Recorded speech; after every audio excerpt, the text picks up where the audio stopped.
welcome to Fox 29's News Now on this Monday morning. We're going to toss you over to Washington now, where President Trump is expected to speak publicly for the first time following back-to-back mass shootings that have left 29 people dead and 53 others injured. Stay with us.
Good morning.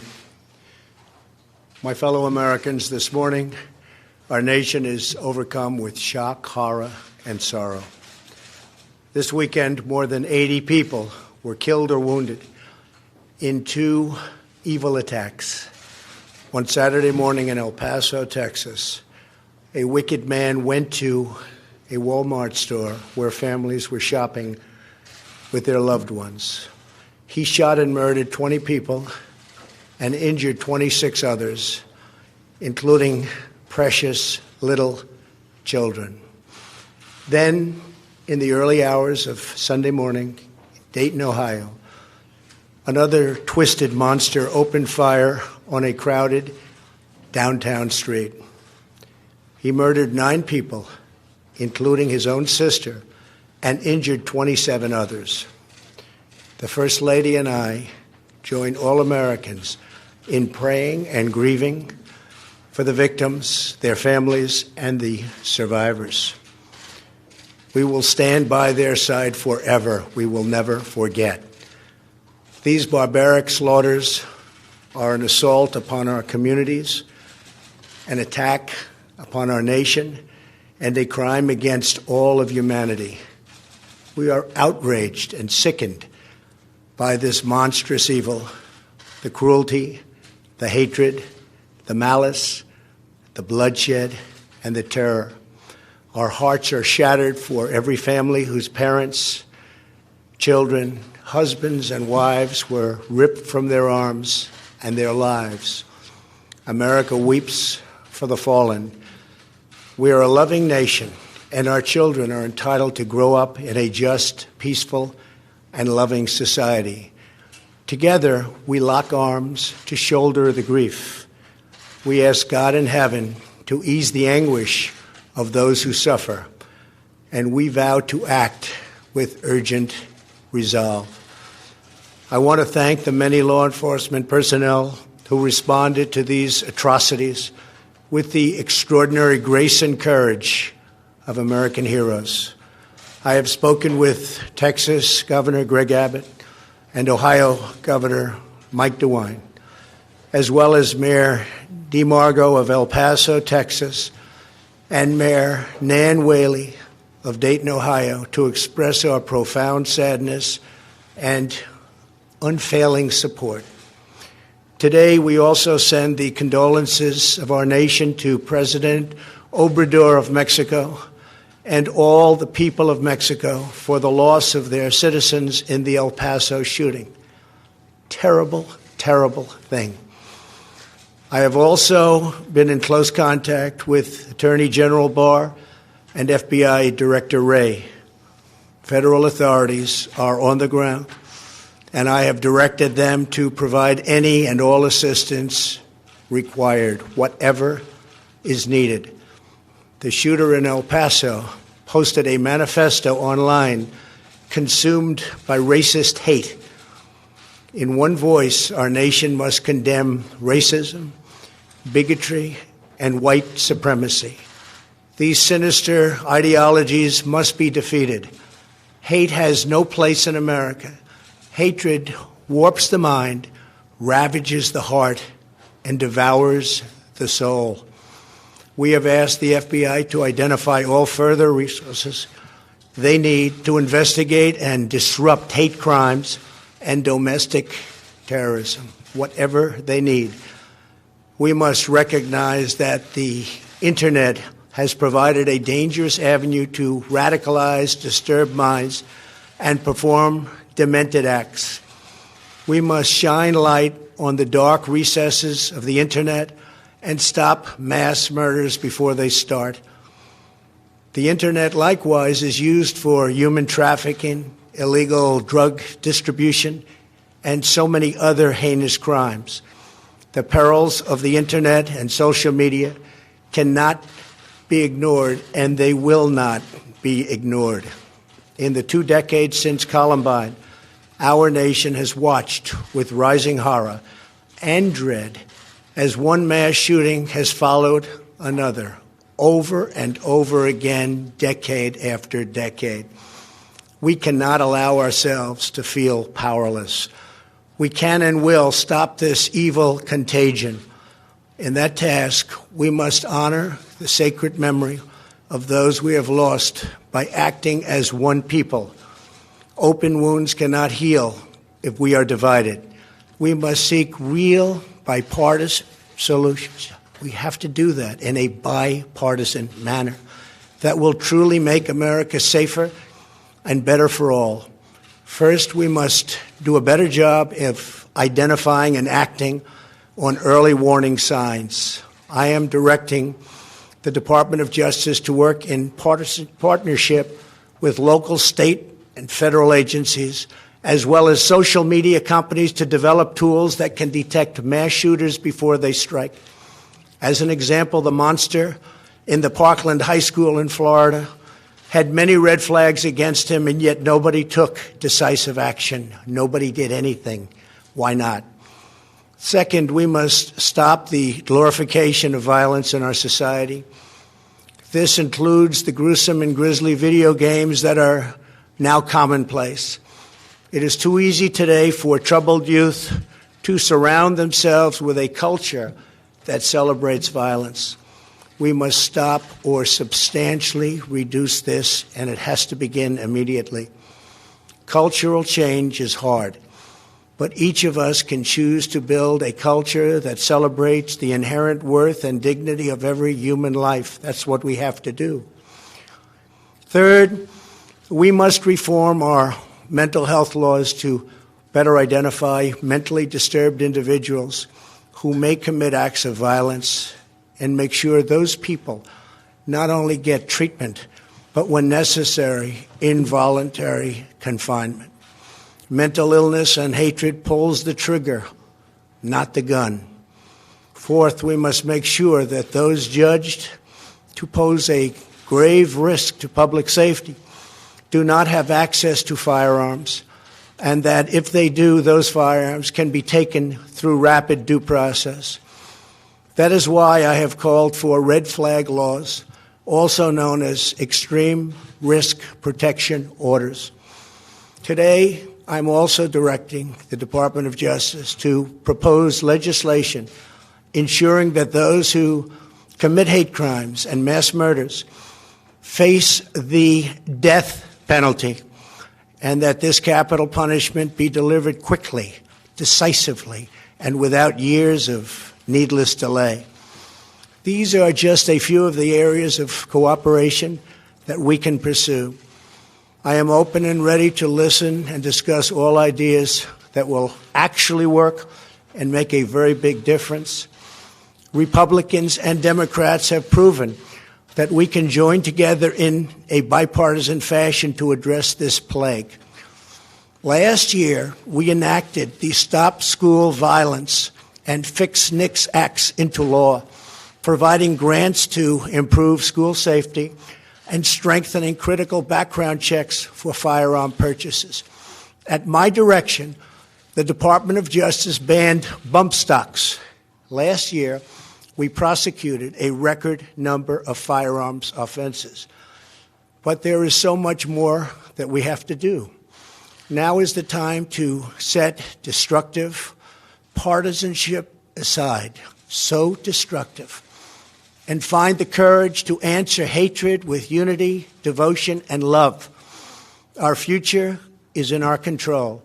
America will rise to the challenge. We will always have, and we always will, win. The choice is ours, and ours alone. It is not up to mentally ill monsters. It is up to us. If we are able to pass great legislation after all of these years, we will ensure that those who were attacked will not have died in vain. May God bless the memory of those who perished in Toledo. May God protect them. May God protect all of those from Texas to Ohio. May God bless the victims and their families. May God bless America. Thank you very much. Thank you.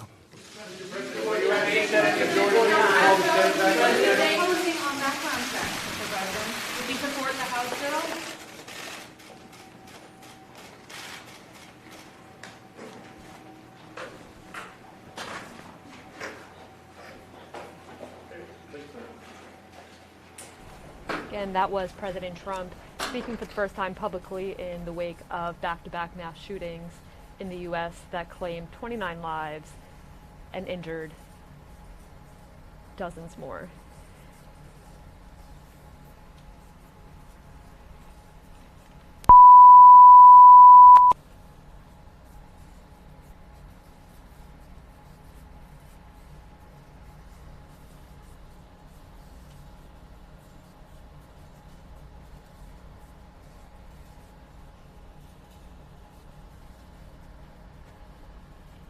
And continuing with our live coverage this morning following those back-to-back mass shootings, it took just 30 seconds in Ohio and 0 bullets in Texas for officers to stop 2 mass shooters this weekend, but not before 29 people were killed and about 50 injured in less than 24 hours.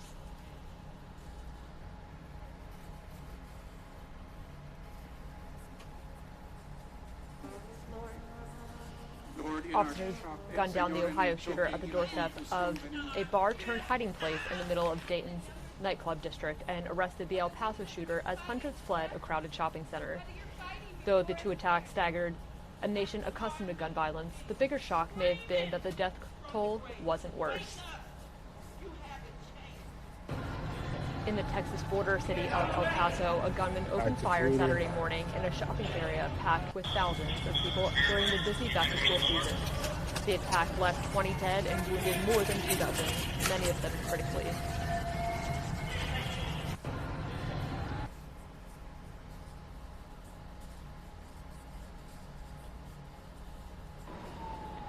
Hours later in Dayton, Ohio, a gunman wearing body armor and carrying extra magazines opened fire in a popular nightlife area, killing 9, including his sister, and injuring at least 27 others.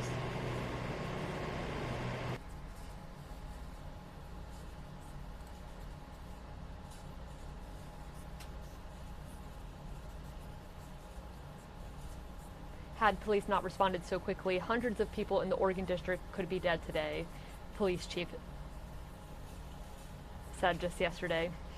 Authorities identified the El Paso suspect as a man from Allen, Texas, a nearly 10-hour drive from El Paso.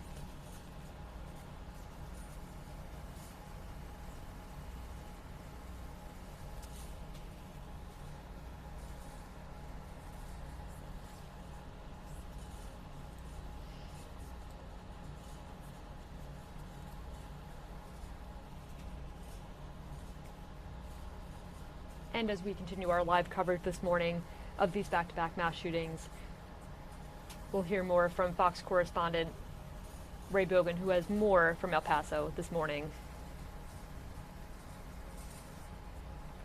Right now, Ray Bogan is there live. Ray. Mike and Alex, good morning to you. All throughout the night, people have been coming to this memorial and putting down notes and lighting candles. And you may watch these stories, these mass shootings. At some point, a man by the name of Greg Zanis from Aurora, Illinois, comes and puts down white crosses for each one of the victims. Well, it appears as though he has just arrived and the first cross has been put down right behind me at the memorial. Federal authorities investigating the massacre that killed 20 people at a crowded El Paso, Texas Walmart as domestic terrorism. A day after the gunman surrendered to police, prosecutors saying they'll file capital murder charges. He is eligible for the death penalty. We will seek the death penalty. The bodies of the deceased have been removed from the scene and transported to the medical examiner's office. This mother is one of the victims. She died shielding her 2-month-old son from the spray of bullets. I'd give my life and trade for hers. She had 3 babies she needed to raise. Meanwhile, in Dayton, Ohio, less than a day after another gunman opened fire on people who were enjoying a night out, the once chaotic scene looking a lot different. Blood cleaned up and the crime scene tape removed, replaced by a large crowd honoring the 9 lives lost and more than a dozen others injured. Attendees directing their anger at Governor Mike DeWine, calling for change as he spoke. We will do everything that we can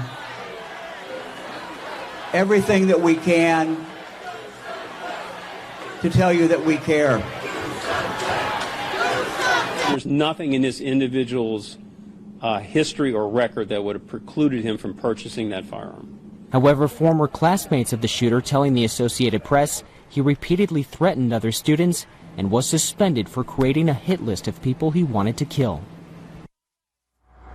So Mike and Alex, President Trump is expected to make a statement on this at 10 a.m. Eastern Time, but I can share a statement from the FBI, and it goes to show what they're thinking in terms of their investigation into a possible hate crime. It says the shooting in El Paso underscores the continued threat posed by domestic violent extremists and perpetrators of hate crimes. They have a special unit working on this, trying to determine if they can make that charge. Back to you. All right. Ray, thank you. We'll check back with you. 7:09 now. Well, Ray mentioned that the president is going to be speaking at 10 a.m. And yesterday he spoke briefly about what he feels led to this massive amount of gun violence. Hate has no place in our country. This is also a mental illness problem. If you look at both of these cases, this is mental illness. These are really people that are very, very seriously mentally ill. So a lot of things are happening. A lot of things are happening right now. So once again, President Trump will be speaking at 10 a.m.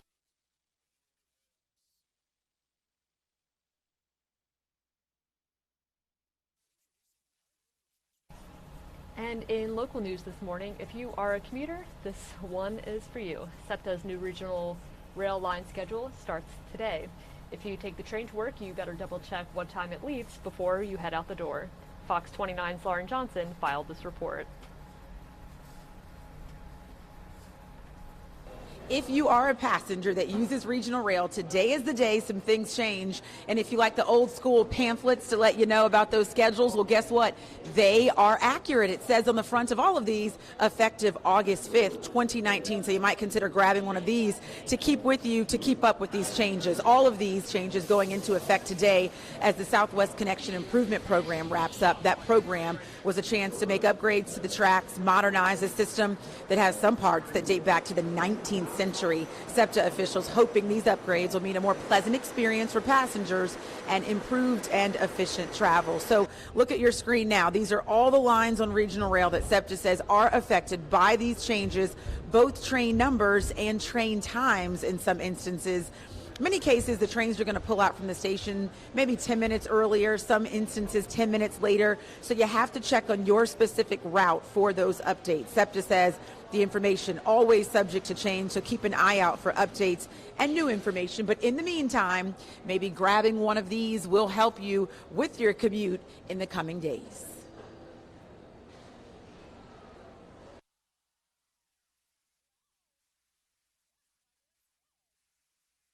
And in consumer news this morning, singer Ed Sheeran's Divide Tour is now one for the record books. Fox Business's Tracy Carrasco has more.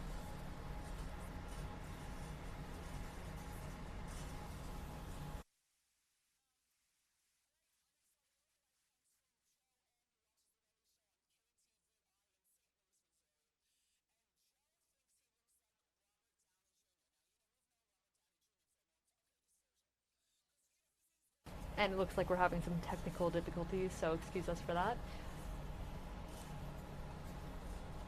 In the meantime, let's check in with your Fox 29 Weather Authority.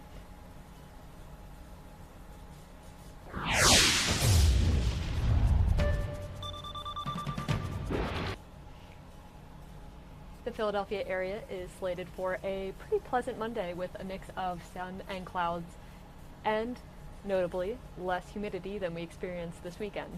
Temperatures are expected to reach a high of around 87 degrees today, and precipitation is expected to return to our forecast, unfortunately, for tomorrow with some isolated thunderstorms.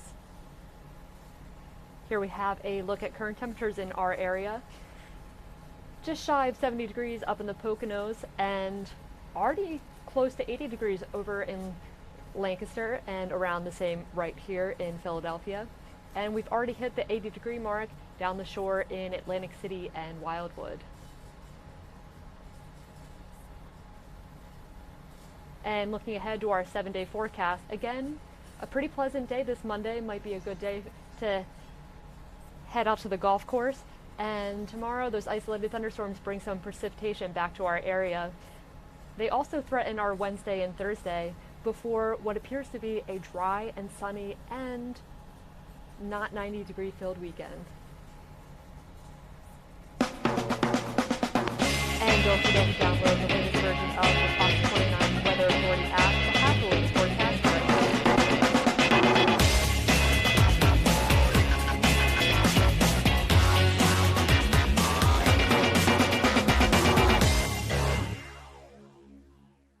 If you are a passenger that uses regional rail, today is the day some things change. And if you like the old school pamphlets to let you know about those schedules, well, guess what? They are accurate. It says on the front of all of these, effective August 5th, 2019. So you might consider grabbing one of these to keep with you, to keep up with these changes. All of these changes going into effect today as the Southwest Connection Improvement Program wraps up. That program was a chance to make upgrades to the tracks, modernize a system that has some parts that date back to the 19th century. SEPTA officials hoping these upgrades will mean a more pleasant experience for passengers and improved and efficient travel. So look at your screen now. These are all the lines on regional rail that SEPTA says are affected by these changes, both train numbers and train times in some instances. Many cases, the trains are going to pull out from the station maybe 10 minutes earlier, some instances 10 minutes later. So you have to check on your specific route for those updates. SEPTA says the information always subject to change, so keep an eye out for updates and new information. But in the meantime, maybe grabbing one of these will help you with your commute in the coming days.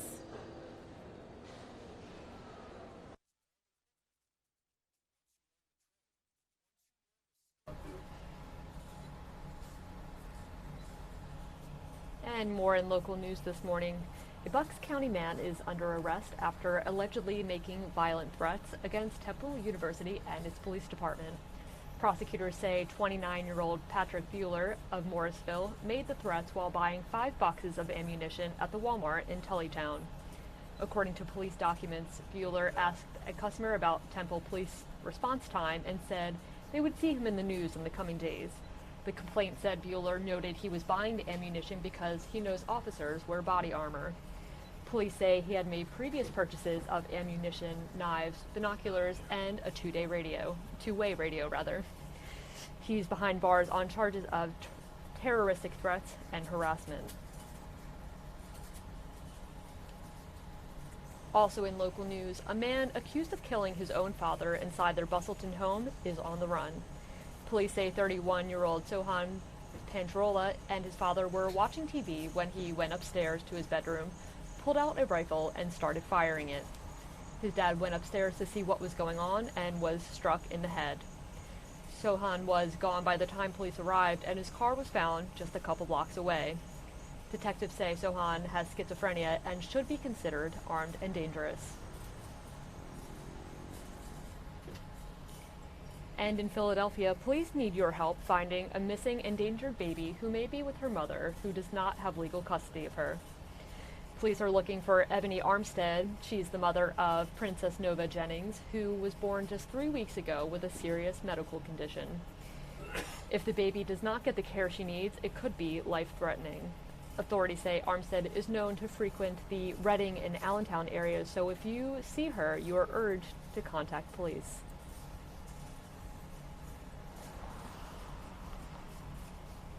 And here in Philadelphia, be prepared for a big inconvenience if you drive between University City and Center City.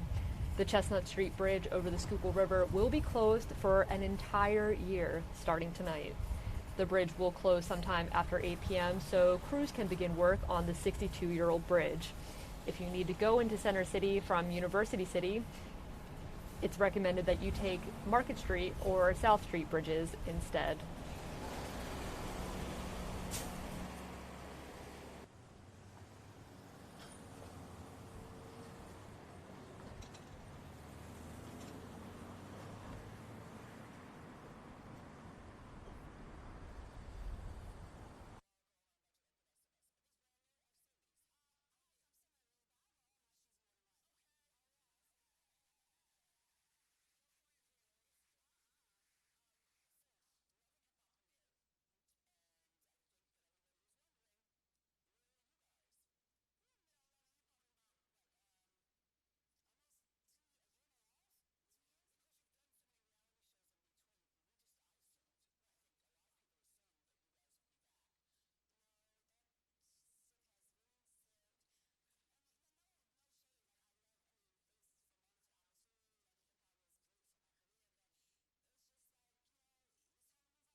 And we are going to switch you over now to Dayton, Ohio,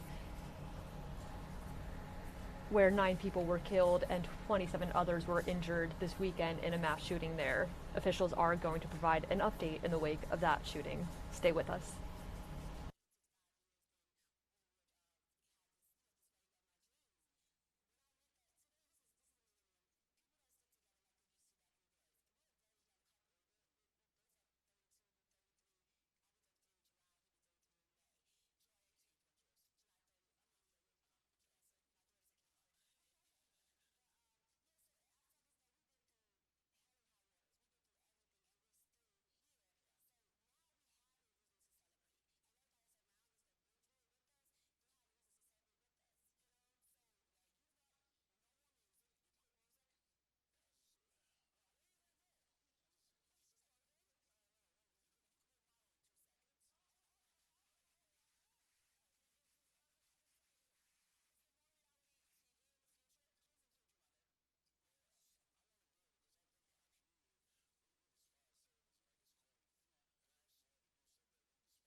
And we are going to bring you back over now to Dayton, Ohio, in the wake of a mass shooting there that left 9 people dead and 27 others injured. Stay with us.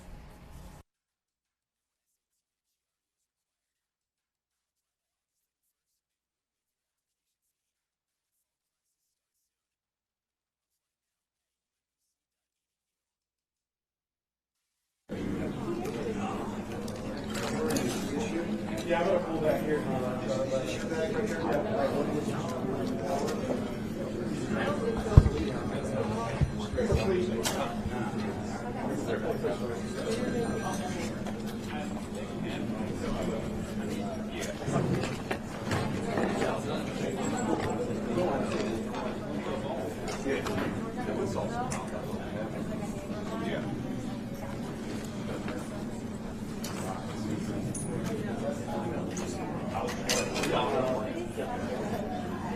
You got it to work. The high one or no? No, it's quite high up there. Right there at the front? Yeah, I'm not sure. That would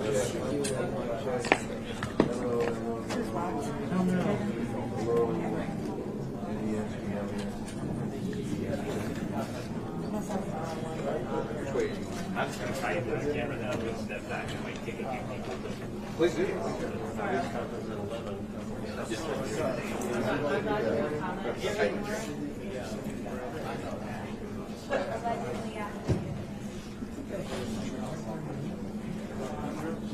I know. So much is big. No idea. They're all here about the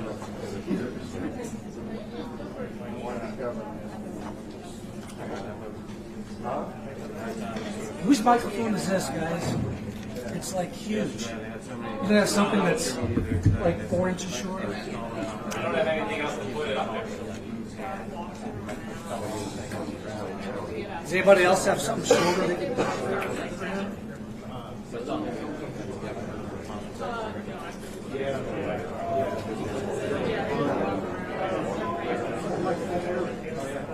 just like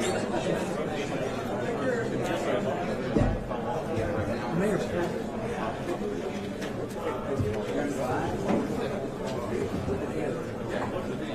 No, because I'm sure that can happen.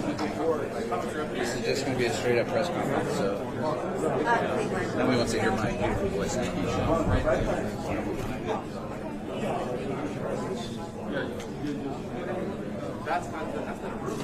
Yeah. Well, I got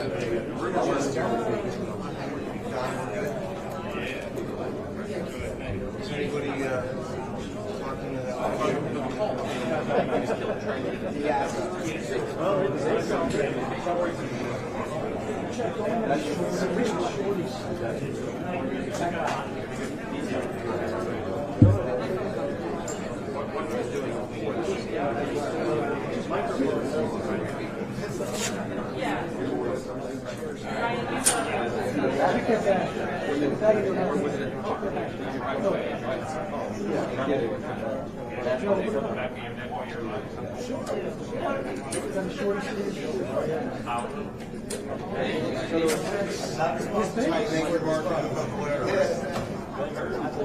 Hey, yo, you. Hey, sir, sound guy, right there.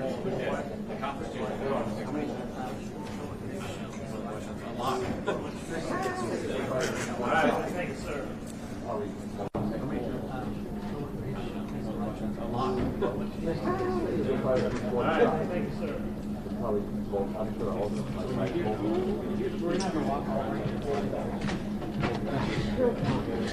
Mic test 1 2 3. Mic test 1 2 3. We good? Everybody else need a mic test? You guys all good? All right. Thank you, sir. I appreciate it. All right, bye. Podium mic test for live shots, live feeds, live shows. Anybody? Mic test 1 2 3 from the podium. Everybody good? Everybody sounding great? Hope we're fine. 100% certain. Okay, all right. Yeah, I mean, look at the. Oh, I see. Okay. Whew. Let's just hope there's a tall person, man. I think we're all right. Oh, Lord.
About this kind of stuff, I just was trying to help out.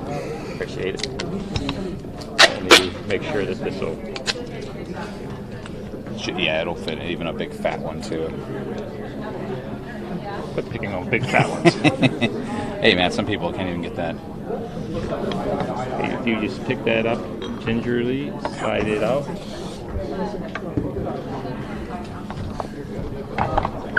You said you had some. It will fall. You're all right. I don't care what everybody else in this room says. Do not let them. There you go. Yeah.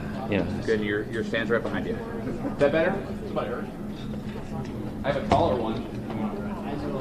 Hey, thank you so much. I was just gonna put the boom right here too. That was.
back and yell at them.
No, it's this smaller part, orange. Okay. Sony part.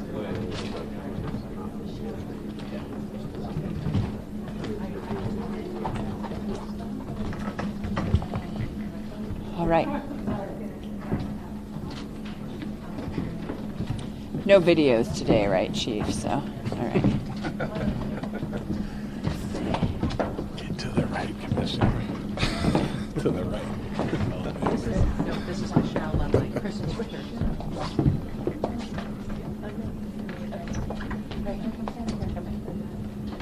All right, you guys ready? Right there's good. I mean, I didn't want you to the right last time because Chief Beal was like doing a But you guys can balance out this because we don't have a screen to worry about. All right. Good morning, everybody. I'm Dayton Mayor Nan Whaley. This Monday morning, I think some of you have seen as early as 5 a.m. this morning, and I'm glad you're here for this 11 o'clock briefing. Let me see who I have with me. City Manager Shelley Dickstein, Dayton City Commissioner Chris Shaw, from the Dayton Foundation, Michelle Lovely, obviously Chief Richard Beal, Fire Chief Payne. I have a thing of accidentally demoting people sometimes, so I'm trying to do better. And Dayton City Commissioner Jeff Mims. We've had a busy morning this morning. Just, been very impressed with the outpouring of the spirit of the community last night. Folks coming together in the Oregon District.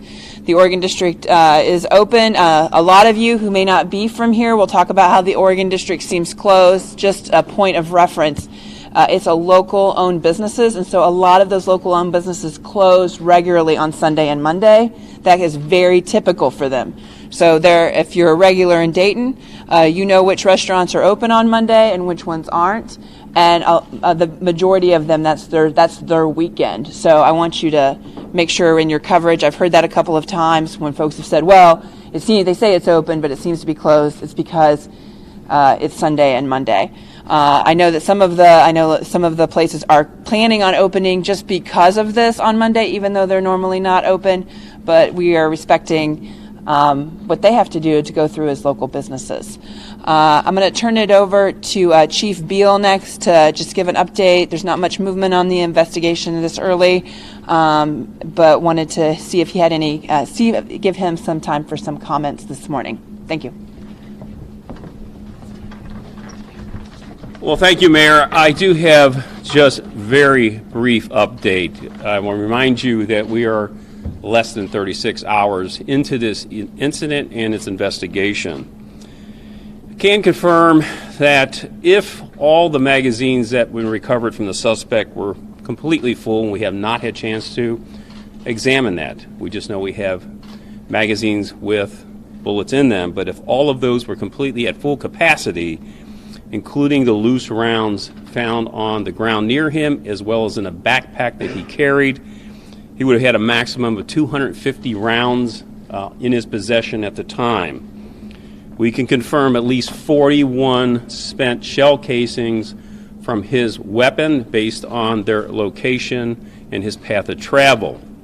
That's at least 41. Because you could well understand, in a very dynamic and chaotic scene as this was, with people running through the crime scene, with first responders running through the crime scene, with emergency EMS traveling through the crime scene, evidence can be lost. So we can say at least 41 spent shell casings from the suspect.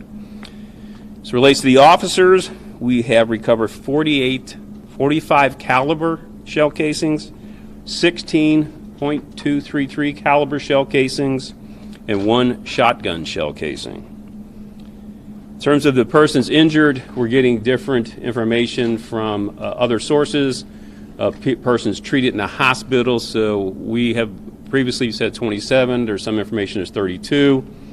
I can confirm to you that there is at least 14 of those injured, whether that number is 27 or 32, at least that were injured through gunshot wounds. So many people were injured through other means in their flight from this very chaotic event. There are autopsies currently being completed by the coroner's office, so that is a process that is still undergoing, and it will be some time before the outcome of autopsies, and that's really all I have to share thus far this morning. Thank you, Chief. Okay. Next, I'm going to invite Fire Chief Payne to come forward and speak a little bit about some of the first responders from the fire EMS response. Good morning, everybody. So at 107, Dayton Fire Department received their first dispatch to respond to the Oregon District. We responded with 1 fire crew and 1 medic, which is dispatch protocol for a shooting. Immediately upon arriving on the scene, we realized that we had multiple people down. We upgraded it to a mass casualty incident, which called for additional response personnel and command units, and then it was expanded once again shortly thereafter. Our crews transported five people to the hospital, be 3 from Medic 14, 1 from Medic 10, and actually Riverside Medic crew transported another. Many of those people that did make it to the hospital self-transported, and so we initiated our mass casualty protocol. We put command units in place. We did our triage and our treatment, and then we facilitated the transfers to the hospitals in a balanced manner so we didn't overload any one hospital.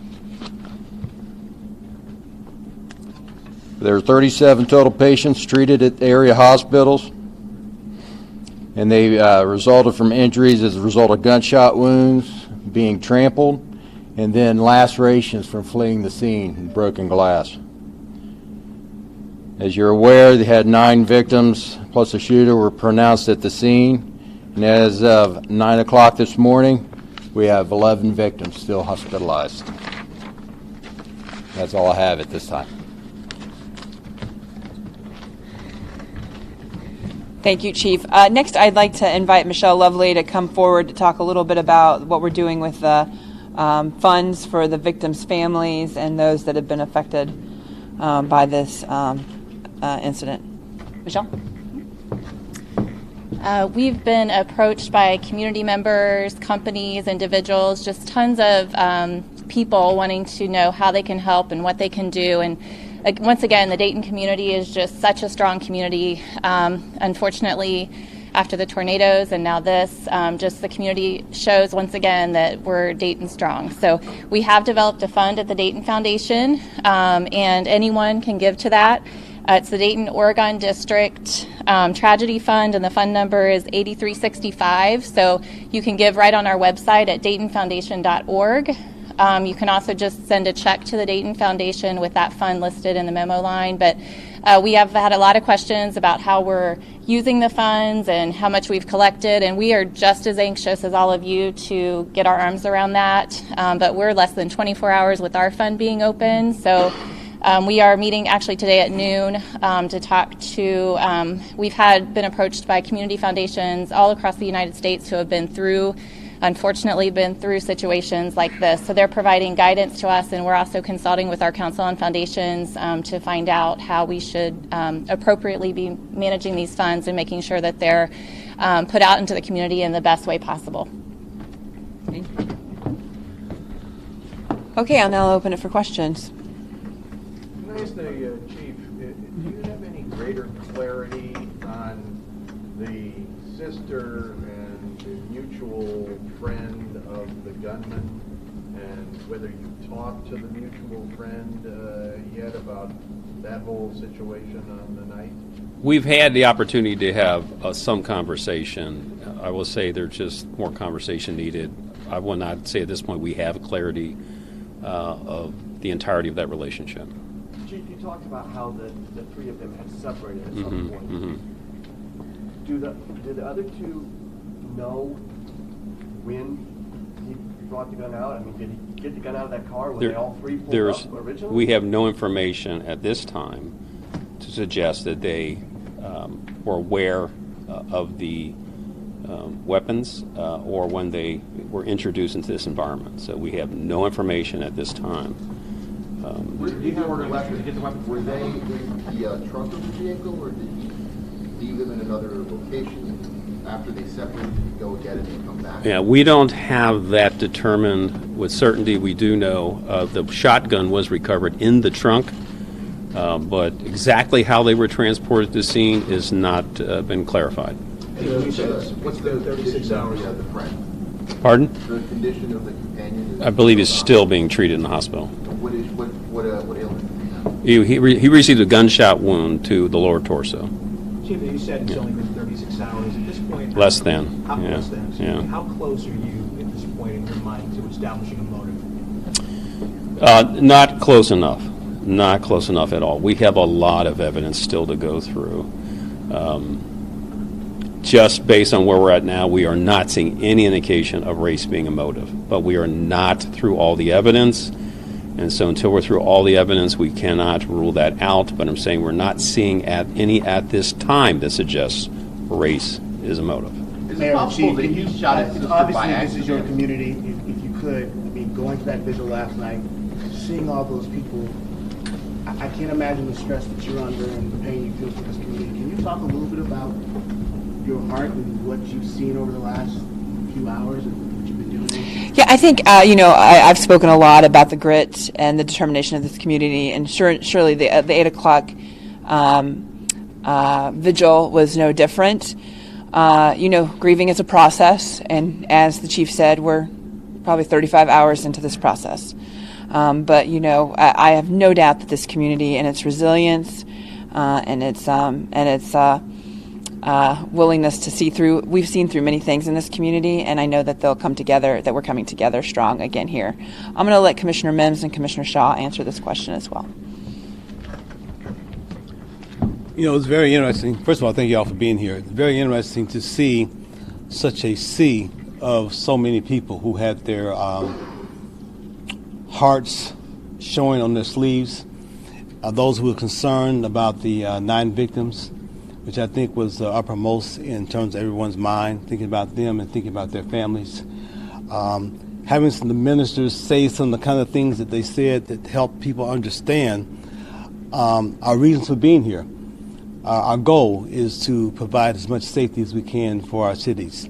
We escaped 2 major tragedies in terms of a visit from a hate group back a couple of months ago, and we were able to escape even the 14 to 15 tornadoes without any loss of life as well. And then for this to come and hit us at such a hard time, and we're all still emotional about this in terms of how we address these issues. And some who may know that when we start talking about the assault weapons, being a Vietnam vet, and I understand clearly the damage that those type of weapons can inflict upon individuals, and they have no place in the hands of average everyday citizens. So we do need to have more work done at the federal and state level to make sure that we minimize these type of situations for the future. Okay. Thank you, Thank you.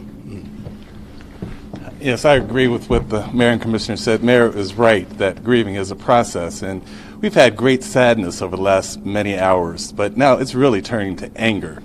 Anger about the lack of movement on gun control. We are not the first community that's been affected by this gun violence, and we won't be the last, but we have got to do something, and I think we're about the work now of pushing the legislature and the federal government to move on responsible gun control in this community and this country. So that's what I want to leave you with. Thank you. Chief, I have a question. When he turned the corner and his sister and her friend were, do you think he targeted them, or was it an accident? Was he just spraying indiscriminately? That's a question I've asked more than once, and I don't think we can know that for certainty. It seems to just defy believability he would shoot his own sister, but it's also hard to believe that he didn't recognize that was his sister. So we just don't know. From talking to the companion, do you have any idea what time they originally got there and why they went that night to begin with? Josh, I don't have that information available. We believe we pieced some of that together. We have a lot of cellular information that we haven't gotten through yet, so we do know there was some communication once they separated, but I don't think we have all those timelines established yet. Is the companion cooperating? As best as I know. Chief, as far as when he was headed towards that Heberset Inn, and you talked about thank goodness that he didn't get inside and the officer stopped him. Yeah. Do you have any information about an earlier incident in the night where he may have tried to get in earlier and been denied entry to that one? Yeah, there was some information, early on, but I haven't been able to be a part of any conversations to tease that out and to clarify that, but I do know that was some indication of him being denied entrance, but I can't confirm that with certainty. Who was the owner of the gun? Spoken to investigators today? Pardon? Has the companion spoken to investigators? Not that I'm aware of. Is he slated to speak? Not that I'm aware of. Again, there's a lot of other things that we're working on today, as well as our federal partners, which are expediting the transportation and analysis of digital evidence. So there's a lot more going on behind the scenes here than just following up with various individuals that we need to interview. So there's a lot of parts in motion. So how Chief, much have you is he seen helping? anything about the gunman being involved in a hit list, making a hit list in high school? Have you seen anything about that, a rape list? Yeah, I know there's information out in the media. We're clearly exploring every possible piece of information we have. I'm a little bit reluctant, even if there's such evidence, to interpret it 10 years later as somehow this is indicative of what happened yesterday. So I think I would tell you the mistake that is made, and I understand your interest to try to get information out and to help people understand, but by taking pieces of evidence and coming to a conclusion about its significance creates mistakes, large mistakes at times. I've seen it too often in national incidents. Piecemealing information does more to misinform than inform. So we really don't know until we have all the information, all the evidence available. We'll take one more question. This guy right here. Right here. We're wondering, do you know how many were hit by bullets and shrapnel versus trampled? And also, would officers involved be made available for interviews at some point? Yeah, the officers are still on administrative leave, so they're not going to be available for interviews. And I'm sorry, your first question was? How many We said 14 that we could confirm non-fatal that have been treated of the 2732, and I think, Jeff, you had a different number even. So clearly, a couple of dozen people who were treated for non-fatal injuries, 14 of which we can confirm were through gunshot wounds. Okay. I'm sorry, Mayor. Yeah, I spoke with the president yesterday evening. He called, I think it was around 6:30 before the vigil. Okay, we'll appreciate you all being here. I know you'll be out and about on 5th Street and through the community. We're really going to take these as, yesterday we did like an every 3-hour clip. I don't want to keep on calling you in when we don't have anything new, and so the investigation will take longer. It'll take longer periods of time, so you'll hear from us the next time we do have something new to share. Mayor, can we just have one more question with the chief? Maybe. Thank you very much. I do appreciate it. If I can answer, go ahead. That's okay. Chief, can you talk more about the acquisition of that firearm and your thoughts on your citizens owning such large magazines? It's problematic. It is fundamentally problematic. They have that level of weaponry in a civilian environment, unregulated, is problematic. And his ability to purchase that online and bring it into your community? And modify it to function as a rifle. And how did he do that, Chief? That was the one thing. I'm not the expert in it, but I can tell you that it was modified in essence to function like a rifle. That much I can tell you. I'm sure you can talk to experts out there that how that gets done, and to avoid any legal prohibitions. Mm-hmm. Thank you. We're really done. We're done. Thank you, guys. Have a good one.